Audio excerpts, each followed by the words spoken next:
நேயர்களுக்கு வணக்கம். GMK novels சேனலுக்கு உங்கள் அனைவரையும் அன்போடு வரவேற்கிறேன். எழுத்தாளர் கௌரி முத்துகிருஷ்ணன் அவர்களின் நாவல்களை படிக்க ஜிஎம்கே நாவல்ஸ் வெப்சைட்டில் இணைந்து கொள்ளுங்கள். சேனலை பற்றிய அப்டேட்ஸை தெரிந்து கொள்வதற்கு ஜிஎம்கே நாவல்ஸ் வாட்ஸ்அப் சேனலில் இணைந்து கொள்ளுங்கள். கதையின் தலைப்பு எனக்கென உனை தந்து. எழுத்தாளர் கௌரி முத்துகிருஷ்ணன் அவர்கள். கதையின் குரலாய் நான் காமாட்சி ஹரிஹரன். எனக்கென உனை தந்து அத்தியாயம் 1. மண்டபமே சொந்தங்களால் நிறைந்திருக்க சிறுவர்கள் உண்ணவும் உறங்கவும் அடம்பிடித்து கொண்டு அங்கும் இங்குமாக ஓடி விளையாட, இளவட்டங்கள் கூட்டமாக ஒரு புறம் அமர்ந்து கதையடிக்க, காலை மதியம் என 2 பந்திகளை முடித்திருந்த உணவு கூடம் 3ஆம் வேளையாக இரவு உணவு பந்தி வேளையில் சுறுசுறுப்பாக இருந்தது.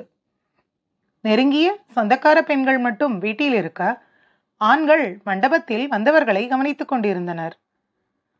ஆர்த்தி நர்மதாவை அலங்காரம் செய்து தம்பியின் அறைக்கு அழைத்து வந்து வாழ்த்துக்களை கூறி கட்டிலில் அமர வைத்து விட்டு வந்திருந்தாள்.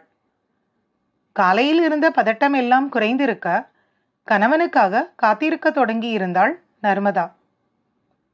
அவளை நீண்ட நேரம் காத்திருக்க விடாது அறைக்குள் வந்திருந்தான் அகிலேஸ்வரன்.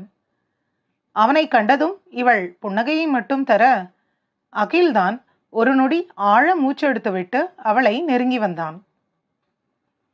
கட்டிலில் அமர்ந்தவன் அவள் முகம் நோக்க, ஏதாவது சினிமா டைலாக் சொல்ல போறீங்களா அகிலேஷ்? ஏன் ஒரு மாதிரி இருக்கீங்க? அதெல்லாம் எதுவும் இல்லை நம்மோ. எங்க வீடு உனக்கு பிடிச்சிருக்கா? உண்மையை சொல்லவா இல்ல பொய் சொல்லவா? உன் மனசுக்கு என்கிட்ட எது சொல்லணும்னு தோணுதோ அதை சொல்லு போதும். வீடு, உங்க ஃபேமிலி எல்லாம் ஓகே. உங்க சொந்தம் தான் ஒரு மாதிரி டென்ஷன் வருது. மற்றபடி எனக்கு எல்லாமே பிடிச்சிருக்கு. நர்மதா சொல்ல, அது எங்க அப்பா கூட பிறந்தவங்க 8 பேர். அப்பா தான் 2வது பிள்ளை. அதான் சொந்தம் கொஞ்சம் ஜாஸ்தி. பட் கொஞ்ச நாள்ல உனக்கும் எல்லாரையும் பிடிச்சிடும், அகிலேஷ் கூறியிருந்தான். அப்புறம் நர்மதா கேட்க, அகிலேஷ் அவள் பக்கம் நெருங்கி அமர, நர்மதா முகத்தில் நாணம். கலவியை தொடங்க வேண்டியது ஆண்தான் எனும் இந்திய மக்களின் விதிமுறைக்கு ஏற்ப அவனே தொடங்கியிருந்தான். அதில் அவளும் கலந்து கொண்டாள். இருவரும் இணைந்திருந்தனர். அடுத்த நாள் காலை விடிய பெண் அவள் எழுந்து வரவும் சொந்தங்கள் ஒன்றாய் பிடித்து கொண்டது. அவர்கள் கேட்ட 2 அர்த்த கேள்விகளுக்கு சிரித்து வைத்தவள் ஆர்த்தியை தேட, அனிதா வந்து அவளை பூஜை அறையில் விளக்கு ஏற்ற சொன்னார். நர்மதா அதை செய்து முடிக்கவும் அவள் கையில் இருவருக்குமான காப்பியை கொடுத்து அறைக்கு அனுப்பி வைத்திருந்தாள் ஆர்த்தி. அவளுக்கு மனதில் நன்றி கூறிவிட்டு அதை வாங்கி கொண்டு அறைக்கு வந்திருந்தாள். அகிலேஷ் அப்போதுதான் குளித்து வந்து உடைமாற்றி இருக்க, அறைக்குள் வந்த நர்மதாவை கண்டு புன்னகைக்க, நம்ம எப்போ பெங்களூர் போவோம் அகில்? 2 நாள் கழிச்சு போவோம்னு நினைக்கிறேன். நம்ம குலதெய்வ கோவில் போகணும் இல்ல, போயிட்டு வந்து தான் பெங்களூர் போகணும். அதெல்லாம் பங்குனி மாசம் போய்ப்போம் அகில். இப்போ என்ன அவசரம் அதுக்கு? நம்ம நாளைக்கு காலையில ஊருக்கு கிளம்பலாம். ஏன் நர்மதா, உனக்கு எதுவும் வேலை இருக்கா? வேலைலாம் இல்லை, எனக்கு இங்கே இருக்கவே பிடிக்கல. உங்க சொந்தக்காரங்க, கடவுளே, எதுக்கு இத்தனை கிண்டல் கேலி? அவங்களுக்கு நடக்காது எதுவுமா நமக்கு நடந்தது? எரிச்சலா வருது. அட, இதெல்லாம் புதுசா கல்யாணமான பொண்ணு மாப்பிள்ளை கூட காலங்காலமா விளையாடுற விளையாட்டு தானே. சில் நம்மோ. அகிலேஷ் சொல்ல நர்மதாவின் முகம் மாறியிருந்தது. நாளைக்கு நம்ம ஊருக்கு போறோம், அவ்வளோதான். வேற எதுவும் பேசாதீங்க. நான் எங்க வீட்டில் சொல்லி வர சொல்றேன். கிளம்பலாம்.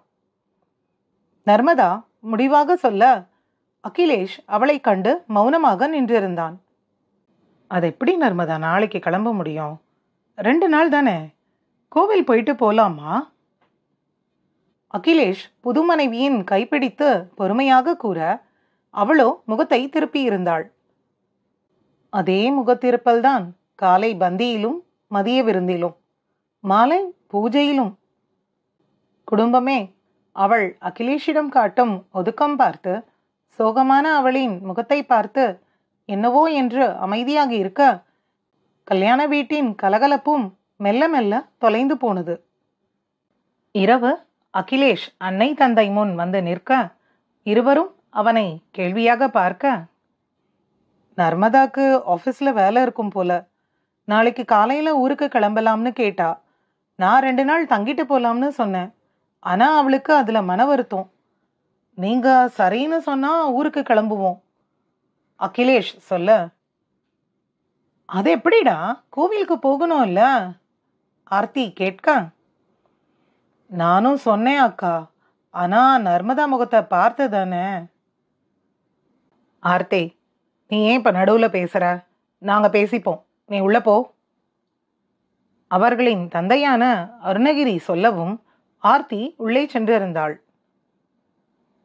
நீங்க கிளம்புங்க, எங்களுக்கு ஒரு பிரச்சனையும் இல்லை. கோவிலுக்கு இன்னொரு நாள் போகலாம்.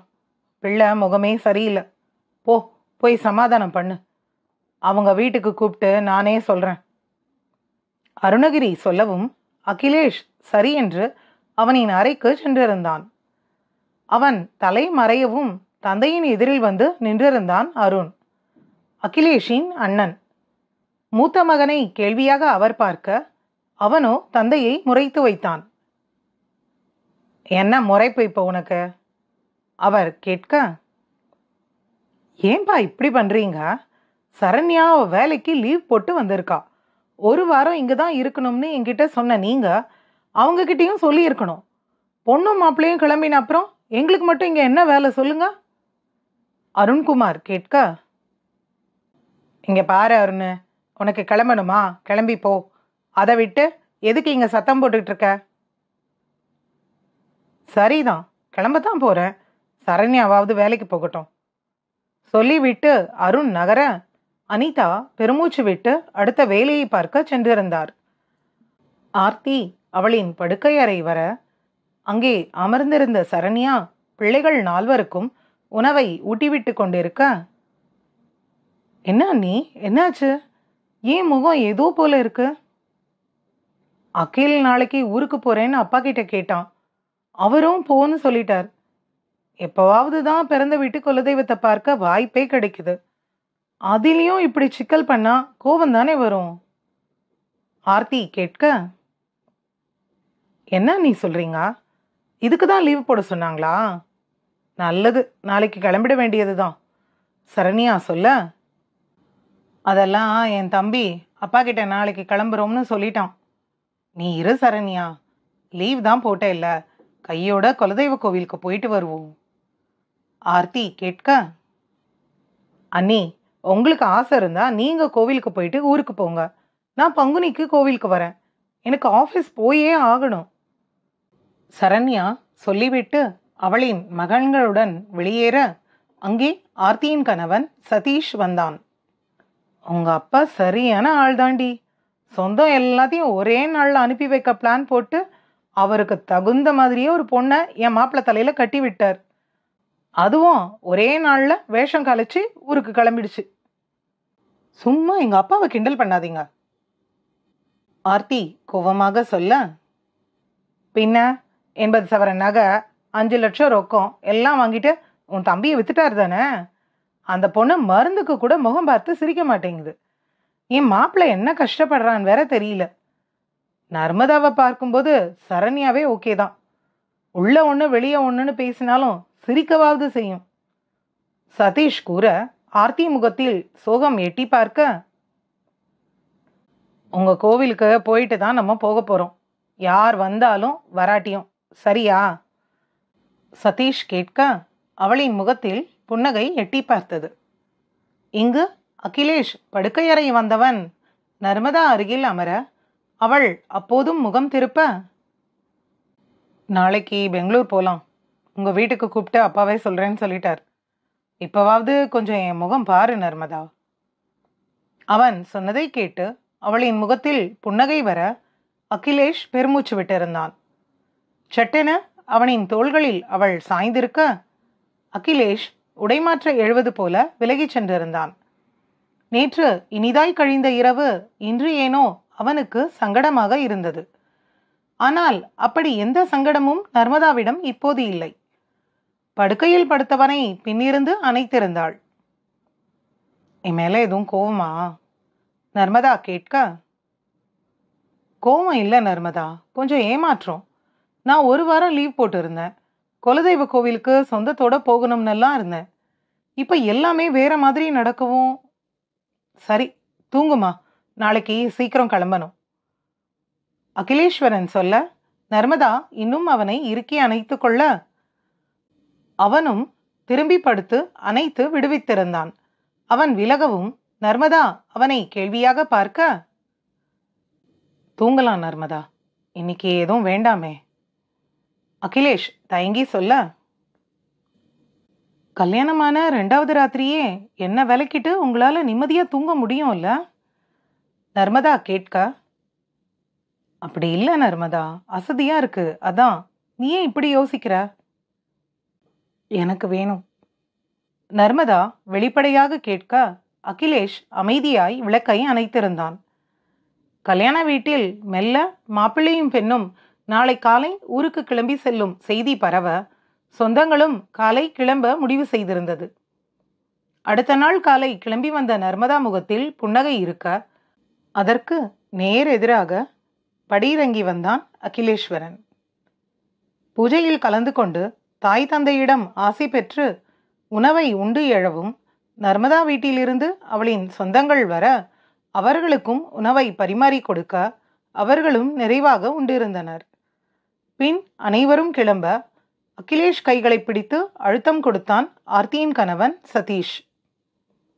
மாமனின் அரவணைப்பும் அக்கறையும் அவனுக்கு கொஞ்சம் தெம்பு கொடுக்க சிரித்த முகத்துடன் அனைவரிடமும் விடைபெற்று கொண்டான்.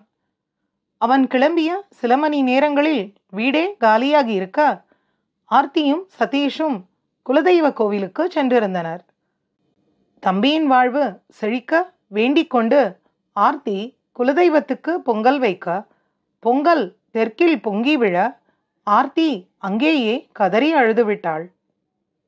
எனக்கென உனை தந்து அத்தியாயம் 2. நம் கதையின் நாயகன் அகிலேஸ்வரன். பெங்களூரில் ஐடி துறையில் வேலை. மாதம் 70,000 ரூபாய் சம்பளம். அகிலேஷ் வீட்டின் கடைக்குட்டி. அவனின் அப்பா அருணகிரி, அம்மா அனிதா. அகிலேஷின் முன்னே பிறந்தவர்கள் 2 உண்டு. மூத்தவள் ஆர்த்தியும் இளையவன் அருண்குமாரும். ஆர்த்தியின் கணவன்தான் சதீஷ். தப்பாக இந்த குடும்பத்தில் ஆர்த்தி அகிலேஷ் போலவே சிக்கிக்கொண்டவன். மாமனார் செய்யும் செயல்களை கண்டிக்க முடிந்த ஒருவன். அவனின் வார்த்தைகளுக்கு மட்டுமே அவரும் சரியென கூறுவார். அருணை விட அகிலேஷ் தான் நெருக்கம். மாமனின் செல்ல மாப்பிள்ளை, நம் நாயகன். சதீஷ் ஆர்த்தி இருவரின் அன்புக்கு சாட்சியாக யுவஸ்ரீ என ஒரு பெண்ணும் ஜீவா என்ற ஒரு ஆணும் உண்டு. அருண்குமார் தான் 2ஆம் மகன். குடும்பத்திலேயே பெரிய சுயநலவாதி. அவனுக்கு எப்போதும் அவனை பற்றியே எண்ணம். அவனுக்கு சரிநிகராக சரண்யா. அவளுக்கும் அதே சுயநலம் இருக்க இருவரும் சேர்ந்து அவர்களின் நலன் பற்றி மட்டுமே கருத்தில் நிறைத்து குடும்பத்தை விட்டு ஒதுங்கியே இருந்தனர். இதற்கும் அருணுக்கு பெண் பார்த்து திருமணம் செய்து வைத்தது அருணகிரிதான். ஆனாலும் அவரையும் தள்ளித்தான் வைத்திருந்தான் மகன். அனிதாவை மட்டுமே கொஞ்சம் அவர்களின் கூட்டினுள்ளே தேவைக்கு ஏற்ப அனுமதிப்பதால் அவருக்கு மூத்த மகனிடம் விரோதம் இல்லை. அருணகிரி மனிதர்களை விட பணத்தை பெரிதாக நினைக்கும் மனிதர். அவருக்கு பணம்தான் எல்லாமே. பணம் உள்ளவனிடம்தான் அவரின் நட்பும் சிரிப்பும். சதீஷ் வேலை பார்ப்பது ரசாயனங்கள் மற்றும் உரங்கள் அமைச்சகத்தில் பொறியாளனாக. அதுவே அவனுக்கு பெரும் தகுதியாக. அருணகிரி மாப்பிள்ளை வீட்டுக்கு எந்த மறுப்பும் சொல்லாது 50 சவரன் நகை செய்து பெண்ணுக்கு கொச்சியில் வேலையும் ஏற்பாடு செய்திருந்தார். ஆர்த்தி அங்கேயே இப்போது சொந்தமாக வீடும் கட்டியிருக்க அவர்களின் நிரந்தர இடமாக கொச்சி மாறியிருந்தது. அருண்குமார், சரண்யா, அகிலேஷ், நர்மதா என அனைவரும் வேலை பார்ப்பது ஐடி துறையில். அருண் அவன் குழந்தைகள் மற்றும் மனைவியுடன் வசிப்பது ஹைதராபாத்தில். சொந்த வீட்டை கோவையில் கட்டி கொண்டவன் அதை வாடகைக்கு விட்டு சம்பாதித்து கொண்டும் இருக்கிறான். ஹைதராபாத்தில் வாடகைக்கு பிளாட் ஒன்று எடுத்து தங்கியிருக்கிறான். அவன் வந்து போகும்போதெல்லாம் வசிப்பது அவர்களின் பூர்வீக வீட்டின் அருகில் அகிலேஷ் அவனுக்கென்று சொந்தமாக கட்டியிருக்கும் வீட்டில்தான். இப்போது கல்யாணம் என்றதும் அருண் அவனின் இருப்பை அவர்களின் பூர்வீக வீட்டுக்கு மாற்றியிருந்தான். சரண்யாவை பெண் பார்க்க சென்றபோது அருணகிரிக்கும் அவளை பிடித்துத்தான் இருந்தது. அவளுக்கு 60 சவரன் நகை போட்டு திருமண செலவில் பாதியை சரண்யா வீட்டில் செய்துவிட மனம் நிறைந்துதான் போனார் மனிதரும். ஆனால் சரண்யா திருமணத்திற்கு பின் மாமனார் மாமியார் இருவருக்கும் அருண் கொடுத்து கொண்டிருந்த பணத்தை குறைத்தது மட்டுமல்லாது அவனின் சொத்தையும் பிரித்து வாங்கியிருந்தாள். மாதம் 10,000 மட்டுமே அவர்களால் செய்ய முடியும் என்று கராராக பேசியும் இருந்தாள். அதனால் மூத்த மருமகள் என்றாலும் அவளின் மீது மாமனார் அவருக்கு பாசம் என்று எதுவும் இல்லை. மகனின் மனைவி என்பதோடு அவரின் அன்பு குறுகி போயிருந்தது. சரண்யாவும் ஒரு நாளும் இது தன் வீடு என்பது போல நடந்து கொண்டதே இல்லை. திருமணம் முடிந்து அவனின் மகனுக்கு பால் காய்ச்ச மட்டுமே புகுந்த வீட்டின் அடுப்படிக்குள் நுழைந்தவள். அப்போதும் அவளுக்கென்று காபி, டீ அனைத்தும் அனிதாதான் போட்டுக் கொடுத்தார். எந்த வேலையிலும் கலந்து கொள்ள மாட்டாள். எதை கேட்டாலும் அலுவலக வேலை இருக்கிறது என மடிக்கணினி முன் அமர்ந்து கொள்ளும் ஜந்து. விழா விசேஷம் என்றாலும் விருந்தாளி போலத்தான் வந்து போவாள். மகன்கள் இருவரையும் மாமியாரிடம் ஒப்படைத்துவிட்டு அவளின் வேலைகளை மட்டுமே பார்க்கக்கூடியவள். தேவிக்கு மட்டுமே பேச்சு என்றாலும் யாருடனும் சண்டை போடும் ரகம் கிடையாது. அனைவரிடமும் இன்முகமாக பேசி வேலையை வாங்கிவிடுவதில் வல்லவள். அகிலேஷ் அவன் உண்டு அவனின் வேலை உண்டு என்று இருக்கும் வீட்டின் சமத்து கடைக்குட்டி. அவனுக்கென்று எதையும் சேர்க்க தெரியாதவன். பெங்களூரில் வேலை கிடைத்த நாள் முதல் அவன் செலவுக்கு போக மீதம் அத்தனையும் குடும்பத்துக்குத்தான். அம்மாவுக்கும் அப்பாவுக்கும் நகை, ஆடை என்று வாங்கி போட்டவன். பூர்வீக வீட்டை அப்பா இடித்து கட்டவும் உதவியிருந்தான். ஆர்த்திக்கும் செல்ல தம்பி என்றால் அவளின் பிள்ளைகளுக்கும் செல்ல மாமன் இவன். சதீஷ் வேலையில் சிக்கிக்கொள்ளும் நாட்களில் அவனுக்கும் ஆர்த்திக்கும் உதவிக்கரம் கொடுப்பவன். அருணுடன் பேசினாலும் சரண்யாவின் குணத்தால் அவளோடு பெரிய ஒட்டுதல் இல்லாதவன். சரண்யா கேட்கும் கேள்விக்கு பதில் என்று அமைதியாய் அவளை கடந்து செல்வதால் அண்ணி கொழுந்தன் இருவரின் இடையில் சுமூகமான உறவுதான். அண்ணன் மகன்கள் இருவருக்கும் செல்ல சித்தப்பா என்றாலும் சரண்யா அவர்களை அவனோடு அதிகம் நெருங்க விடுவதில்லை. வேலை, வீடு, அம்மா, அப்பா, அக்காவின் குடும்பம் என அவனின் உலகம் சிறியது. அகிலேஷின் திருமண பேச்சு எழுந்தபோதே அப்பாவின் விருப்பம் என மகன் ஒதுங்கி நிற்க அவனுக்கு அருணகிரி பார்த்த பெண்தான் நர்மதா. அவன் வேலை பார்க்கும் அதே நிறுவனத்தில் அதே ஊரில் தந்தையின் விருப்பம் போலவே அனைத்தும் அமைய ஜாதகத்தில் இருந்த குறைகளை எடுத்துக்கொள்ளாமல் பெண் பார்த்து உறுதியும் செய்திருந்தனர். திருமணம் எந்த தேதியில் எந்த இடத்தில் என்பது தொடங்கி அகிலேஷ் என்ன நிறத்தில் உடை உடுத்த வேண்டும் என்பது வரை நர்மதாதான் முடிவு செய்திருந்தாள். ஒரே பெண்ணின் விருப்பம் என்று நர்மதாவின் பெற்றோர் ஒதுங்கிவிட அவள் கொடுத்த பணம் அருணகிரியை தலையசைக்க செய்திருந்தது. அகிலேஷ் அவனின் சிறு விருப்பமாக கேட்ட பாட்டுக்கு பாட்டு விளையாட்டை நர்மதா மறுக்க அப்போதே சிறு சங்கடம் அவனுக்கு உண்டாகியிருந்தது.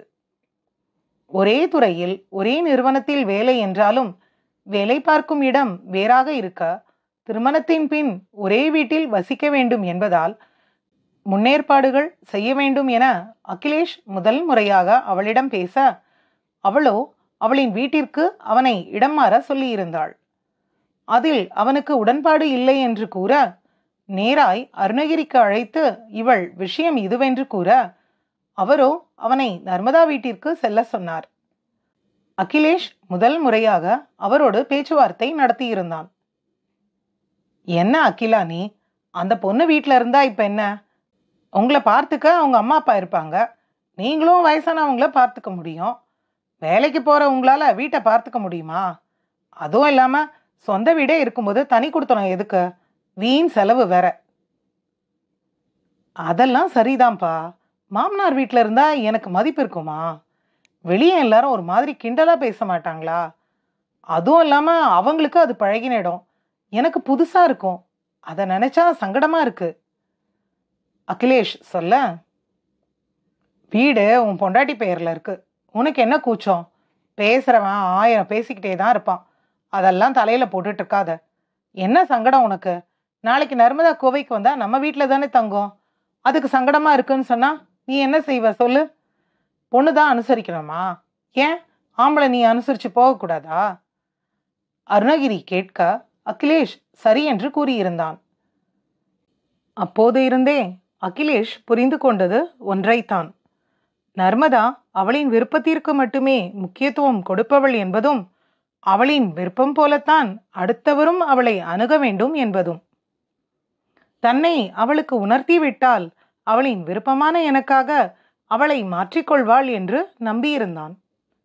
ஆனால் திருமணமான அடுத்த நிமிடத்தில் இருந்தே அவளின் ஆக்கிரமிப்பு அவனின் மேல் அதிகமாகியிருந்தது. அவளின் கண் அசைவுக்கு எதையும் செய்யும் ஏவலனாக மாற்றத் தொடங்கியிருந்தாள். இதையெல்லாம் உணராத அகிலேஷ் அவளோடு அவளின் இல்லம் சென்று அவளை விட்டு பிடித்து மெல்ல அனைத்தையும் சரி செய்து விட வேண்டும் என்று இருக்கிறான். ஆனால் அவனின் எண்ணத்திற்கு எல்லாம் அப்பாற்பட்ட பெண் நர்மதா என அவன் அறிந்திருக்கவில்லை. இந்த கதையின் முக்கியமான கதாபாத்திரமாக அனிதா. சிலர் பேசினால் நன்மை, சிலர் பேசாது இருப்பதே நன்மை. ஆனால் அனிதா இதில் புது ரகம். பேச வேண்டிய இடத்திலெல்லாம் பேசாது, பேச வேண்டிய தேவையே இல்லாத நேரத்தில் பேசி வைத்து பிரச்சனையை வளரவிடும் அதிமேதாவி. மருமகனிடம் வரவேற்பை தவிர அவருக்கு வாதங்கள் இல்லை. மூத்த மருமகளிடம் அவள் சொன்ன வேலையை செய்வதோடு சரி, வேறு எதை பற்றியும் விவாதங்கள் இல்லை. நர்மதாவிடம் வாதமோ விவாதமோ நடத்த அவள் வாய்ப்பை கொடுக்கவே இல்லை.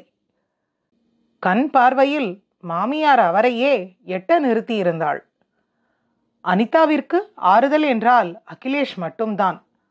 ஆர்த்திக்கு அன்னை மீது அன்பு உண்டு என்றாலும் இதிலும் பொறுப்பற்ற தன்மையை பார்த்து எழுந்த எரிச்சலில் சட்டென அனிதாவிடம் காரமாக பேசிவிடுவாள்.